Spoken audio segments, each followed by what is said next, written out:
नमस्कार, मी तृप्ती किचनमध्ये तुम्हा सर्वांचं खूप खूप स्वागत आहे। आज आपण मस्त असा झणझणीत खिमा बनवलेला आहे, तिखट मस्त। चला तर मग आपण या खिम्याची रेसिपी बघूयात। मी इथे मटणाचा खिमा पाव किलो घेतलेला आहे, तो बारीक एकदम चॉप करून मी घेतलेला आहे घरीच।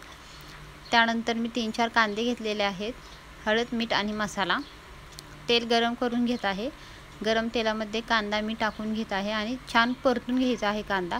आपला कांदा परतत आहे तोपर्यंत आपण खिमा पुरणाच्या चाळणीमध्ये मी ठेवून तो स्वच्छ धुवून घेतलेला आहे आणि पाणी निथळत ठेवलेलं आहे। पाणी खिम्याचं निथळते तोपर्यंत आपला कांदाही छान इथं परतत आलेला आहे।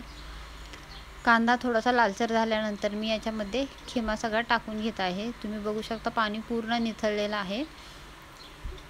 खिम्यामध्ये ह्या गाठी ज्या झालेल्या असतात त्या आपण फोडून घेणार आहोत। गाठी फोडल्यानंतर त्याच्यामध्ये हळद, मीठ आणि मसाला आपला घरचा टाकून घेत आहे मी। मसाला तुम्ही तुमच्या प्रमाणे टाकू शकता, कमी जास्त। आणि छान हलवून घ्यायचं आहे। हलवून त्याच्या गाठी तुम्ही बघताय दिसत आहेत। गाठी सगळ्या आपण फोडून घ्यायच्या आहेत। नाही फोडल्यात तर मग त्या गाठी तशाच राहतात, सुट्टा होत नाही खिमा।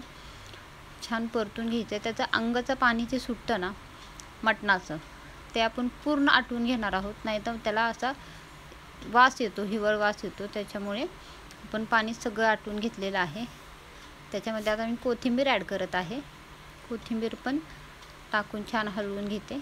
पाणी आपण सगळं आटलेलं आहे, तुम्ही बघू शकता खिम्यातलं। आणि खिमा पूर्ण असा सुट्टा झालेला आहे। आणि याच्यामध्ये मी आता 1 ग्लास पाणी ओतून घेणार आहे आणि झाकण लावून एक 15 ते 20 मिनिटं ठेवून देणार आहे मंद गॅसवर। असा चमचमीत खिमा तुम्हाला कसा वाटला ते मला कमेंट करून नक्की सांगा। आवडला असेल तर लाईक करा।